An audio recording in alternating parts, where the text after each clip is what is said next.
Well, hello, lower school. Mr. Wood here. I'm around to talk to you a little bit about your co-curricular, and that's Minecraft. What are we going to do in Minecraft for our co-curricular? We're going to try and save the wildlife. How can we do that? Well, let's talk a little bit about the wildlife. How do you think animals have been doing since COVID came to Canada? Specifically, wild animals, although I'm sure your dog is happy to have you around all the time. What about those animals that live in the wilderness? How have things been going? Especially since we've been locked down a lot more than we ever have been. Turns out they're thriving. Take a look at this picture from the United Kingdom, where you see these animals just simply roaming around the streets. I don't know what those are. Goats? Yaks? Maybe you could find out. They're absolutely loving it. And check this picture out from New York City. You can see that the deer are walking right up and amongst people inside a park. That's incredible, right? Turns out it's happening all over the world. Places like Turkey have dolphins reappearing, and monkeys and lions and tigers are starting to get a little bit closer to humans. It's gotta be interesting, right? This is totally good. Thank you, wildlife.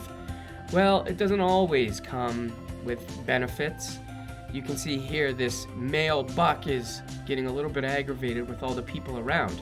So although these animals are getting a little closer to us, it doesn't always mean that the relationships are friendly. More importantly, some animals rely on us to protect them. So, for example, rhinoceroses, which are under threat, need humans to protect them. And without this, they're at risk for poaching or other diseases that they may encounter without humans around. So what does this have to do with Minecraft? Well, this is going to be your project over the next couple weeks. We are going to enter your world into the global Minecraft Build Championship. And it involves this idea that we can create a world where humans and wild animals can coexist a lot better than they are now. So we don't want to have a world where the wild animals are taking over, nor do we want to have a world where the wild animals are all gone. So what can we design in Minecraft that supports a healthy environment for both humans and animals? What types of things can you build around a town that would encourage wildlife to come, but also not endanger us? That's what we're going to talk about now. So here's how to log in. Remember, you're getting Minecraft education. You need a username and password. So the username is this long email. You substitute the number 3 with your number depending on what the teacher decides. And don't forget, the password's Hawks Rule 11. When you get logged in correctly, you'll need to join the world. And you do it with the join code. Most of you have probably done this before. This is just a friendly reminder. What does the world look like? Well, it actually is pretty cool. I will show you.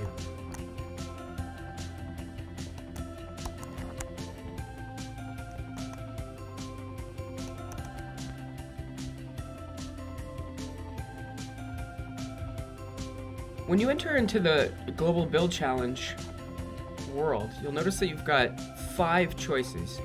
You can pick a biome, any one that you're interested in, and you will be teleported there once you talk to the NPC. So I'm going to go to the forest. Once I'm teleported there, you'll notice that you'll see a big sign. And this sign is going to give you some instructions on what you actually need to do. So as I arrive, you'll see that I get teleported and you see the warden is there as well. If you move around, it's a forest biome, of course, you'll see the sign. The sign is actually telling you what you need to do specifically. You can always add on to it, but this forest one is particularly interested in bees and helping support bee colonies. As you know, bees are very important to the pollination of all the plants, including the ones that we actually eat. So what could you do to support it? You're going to be completing this world in teams of 2 or 3 and no more, and you'll have to have one person host the world on their iPad.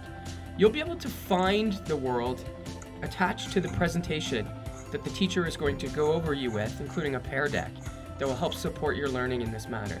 I hope you really have fun, and I'm excited to see all of the amazing creations.